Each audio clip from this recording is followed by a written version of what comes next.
Hello, people. Welcome back to Shubhankar-Speaks. Today, I have the privilege of introducing a true champion in table tennis, Snehit SFR.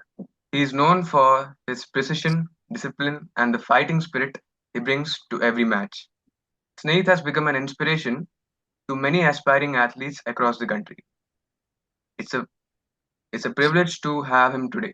Welcome, Snehit. Thank you. Thank you so much for the introduction. I'm happy to be here. Thank you, Snehit. So let's just start. And Snehit, initially you were a badminton player and later you switched to table tennis. Can you share the prompt which changed your mind to transition from a badminton player to a professional table tennis player? This was way back when I actually started playing. This was when I was 7 years old. I wouldn't say I was a badminton player. My father was a badminton player. He really wanted to pursue it as his career, but he couldn't. He later had to work and he didn't have the right support. So he always wanted me from a young age to become a sports person. So he wanted me to start badminton with him. So I used to go. I was in Nalgonda, in Telangana, Nalgonda district in Acha. Nalgonda. He used to work there. So when I went with him to the badminton courts to train with him, like I was really young. So there were table tennis tables in the corner. In the corner, somehow my interest was there. So I wouldn't call myself a badminton player then. I was just starting, but then I told my dad that I wanted to try this sport. And then when I tried the same day, I fell in love with the sport. So I wanted, and then luckily there was a coach, Anand Baba sir, in Algonda. So he saw me and then he asked my dad, why don't I try to join the coaching? And then the next day I started coaching, and yeah, the rest is history. Or Okay, so so I really loved the sport from the beginning. you just loved it in the first sight. Yes, yes. Also, maybe also because when you're 7 years old, you're short, and then for me, the badminton net Yeah, looked it was too too high. too too too, Yeah, and then somehow the sound of the ball was fascinating for me. Also, even now, I would say I would say that all table tennis players agree to it. We all miss the sound of the ball, and we also like the feeling.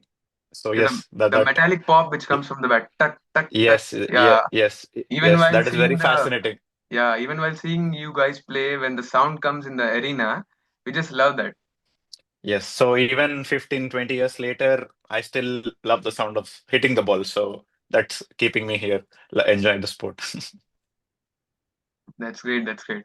Okay, so let's move on to the next question. Can you just walk us through your typical day in your life, from training hours and how you rest and how you maintain balance in life, staying at top of your game? Okay, so I had various stages in my career. So when I was really young, I used to spend a lot of hours on table, lot of hours because I used, and then also when you're young, it is less tiring because the intensity is quite low. And then I would also recommend all the players, when you're young, just to spend as much time as you can on the table. You'll develop a sense of feeling towards the ball, the bat, and the control. But if you ask my schedule right now, at this moment, right now, I train about 2 or 2.5 hours in the morning, 2.5 hours in the evening. It's typically from 9 a.m. to 11:30 a.m. in the morning and like 4:30 to 7 in the evening. And I do 1 hour of fitness. That is either 6 o'clock in the morning or after my evening practice. So that is my typical day. But right now, my practice is like very intense. It's very physically loaded. So yeah. And right now, actually, I'm in Germany at the moment, and I'm in the German National Center. This is one of the best training centers in the world. There are many players with me, and yes. Normally in India, many people play more than 6 hours, like 8 hours. They completely strain their body, but still, you are even at the elite level, still playing 6 hours. So the play which you will be playing will be very high intensity and very high quality, I guess. Yes, so like I said, like when I was young, I played a lot of, I spent a lot of hours on table, and I think that everybody should do that in the beginning. But also, when you're young, the intensity is quite low. So to take it to make you guys understand better, like in an elite level, So we are playing, only two people are playing in a table. So maybe when you're young or when you're in academy, so maybe many people play in one table, Yes. and we are probably playing with two balls in one table. But when you come, this comes a stage like right now, we play like multi-ball. Like every ball is multi-ball, so we don't have to pick up the ball and wait for our chance to play. So the duration of the rest is very less, and the rally that we put in on for each rally is really high. The number of balls we put in each rally is really high. So that way the intensity is high. So I don't want to convey the message that you should spend less hours as me. I think it's good to spend longer hours. But then if the coaches are able to make a system where only two people are able to play in one at one time, I think that that is ideal. But then it's not possible. I mean, many academies, I know that there are many players and people have player coaches have to accommodate all players. So Yes. yes, Okay, that's great. And next, what specific table tennis related exercises you do? And is physical conditioning as important as playing on the board for many hours? definitely physical conditioning is very important. First of all, to avoid injuries. I actually had a knee injury last season, and that was like a major injury. I was out of the sport for a few months. So I could see my strength, I could see my balance and the speed in my body reduced drastically. So it took a lot of months for me to get back from it. So physical conditioning is very important. I mean, there's many things to it. You should also do strength training, speed training, explosiveness, and then also endurance. Uh, I wouldn't say you have to do so much, but then it has to be very consistent. Like every day, giving half an hour or 45 minutes for each of the attribute of the fitness. It helps us a lot. And then coming to the specific things I train, yes, there are many things I train. So how I would like to see it as, and also how I would suggest all the players to see it as, you should know what are your strengths. You should really know what are your strengths and what are your weaknesses or not your strengths. Every player should know this. I mean, you can talk to your coaches, or you should know in what playing what exactly is bringing you points. So you should and then you should work on your strengths. It's actually easier to work on the strengths because we are already good at it, so it's easier to build on it. And at the same time, on the weaknesses, we have to try to do something to better our technique. So the two things should go parallelly. So yes, so when I have a long period of training block, I do a lot of footwork exercises where I'm improving my stamina, improving my power, and also I'm working a lot of my on my weaknesses to to make it better. But right before the tournaments, I would suggest everybody to work more on the strengths. You feel confident when you're if somebody is good in forehand, if you're training a lot of forehand, if you're making a lot of winners, you will feel good about yourself. You'll feel confident. That is very important too, because normally people only work about what is not working, which is not the right attitude.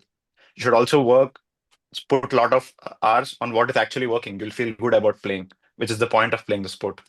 Yes. So just try to improve your weakness, like very much prior the tournament and before the just before the tournament, play your strengths. Try to play your strengths, and you'll know how to use your strengths better.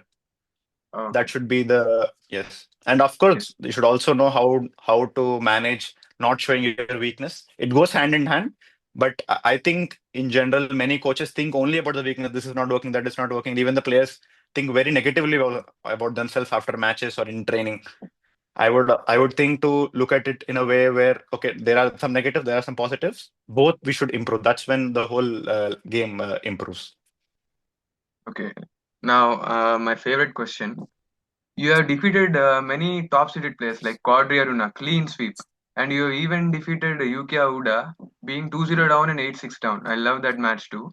How do you play so confidently? Like, how do you handle that pressure? Because we know that they are very high-seeded players, top 26. Quadri Aruna is 26 in the world, and he's such a good player, and you still give your best. How can you give that?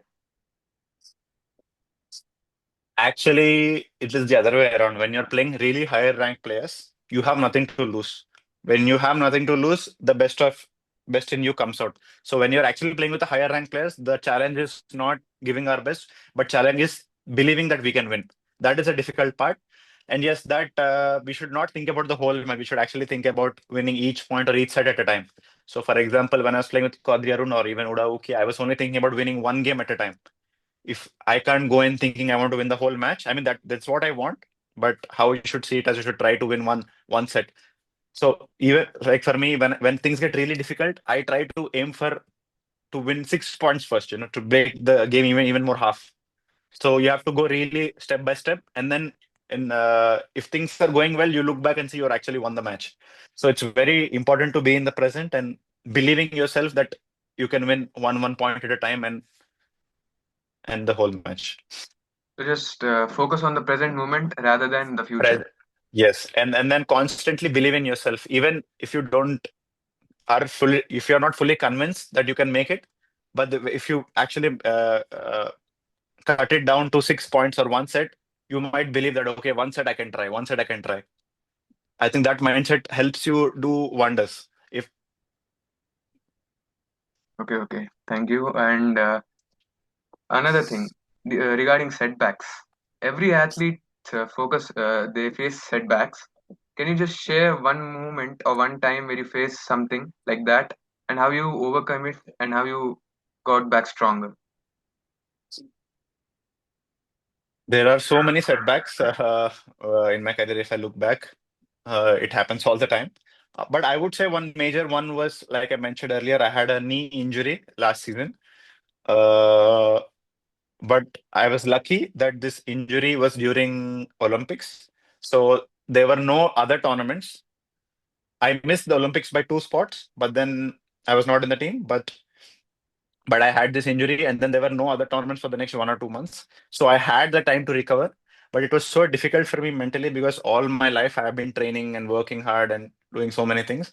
But then I was injured. I was in my home, and then I was just watching everybody play Olympics or everybody play other events. It was not easy for me to accept.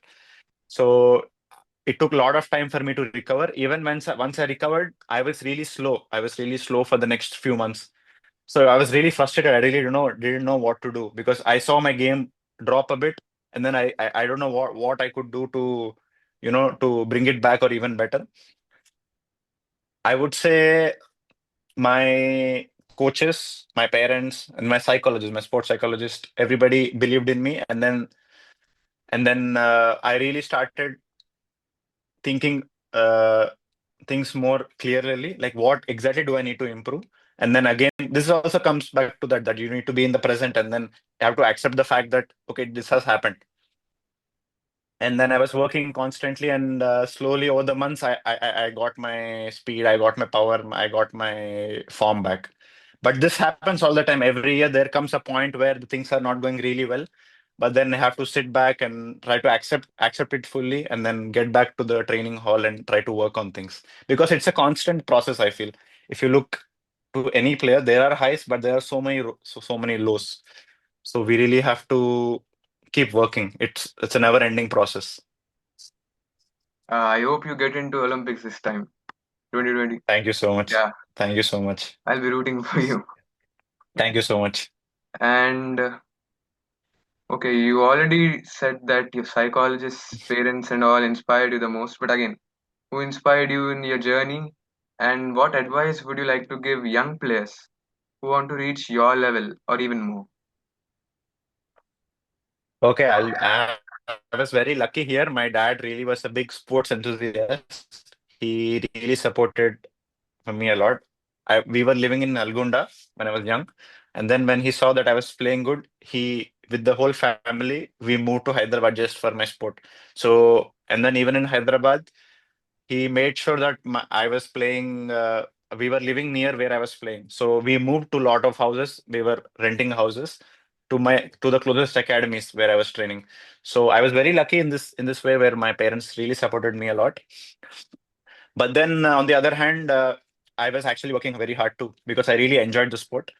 So so the young players, I would say to enjoy the sport as much as you can. This is a very generic answer if you think, but then it is the most fundamental thing. You should enjoy the process. There will be highs and lows. It will be happening all the time.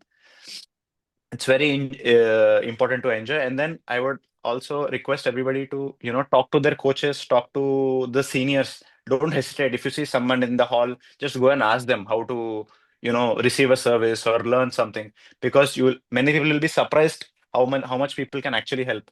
So many times you should know that this is the journey. You shouldn't do it alone. I mean, you can take as much help as you should take as much help as you actually can for you to get further, because end of the time it's a big journey, and then you can't fully do it alone. So for me, I had so many people in my journey who helped me. So when I was young, I used to play in many different cities, different academies, which helped me uh, get a lot of experiences. So when I was young, I used to travel to Bengal, I used to travel to Chennai, I traveled a lot of places. I don't know if it's possible for every younger athlete, but I would say to take as much help as possible. Talk to your coaches, talk to seniors, talk to someone you see in tournaments. Don't hesitate, and then you will only enjoy the journey more when you know that you can improve something more, or if you learn something from others. For the next few days, you will be thinking about the tip, and then somehow the training is more enjoyable because you're working for something. So that process never stops. Even now, after playing for 15 years, I'm still learning every day something or the other, and that's how I look forward to training. So enjoy the sport, mean also enjoy the whole journey, talk to people, enjoy playing matches. Yeah. Just like how I approached you. Yes, exactly. So yeah, you just saw me in the hall, and then you saw me, and then yes, we are here now. See, I think people, and then even if you ask me about table tennis, or even if somebody asks somebody else about anything, literally, you don't have to be from the same city or anything. It's like everybody, we are competing where everybody is trying to get better. So I think you should work as a whole unit, to get better. So that's all, Mrs. Nath. Thank you so much for your time. We had a Thank you great so time. much, Shubhankar. Thank you so much, and all the best for you for the podcast. I think Thank you. I hope it goes well for Yes, you. and all the best for you too. And I hope I'll see you in Olympics. I'm sure I'll see you. Thank you so much. Thank you. I'll be working for it. Thank you. Thank you, everyone. See you. Thank you.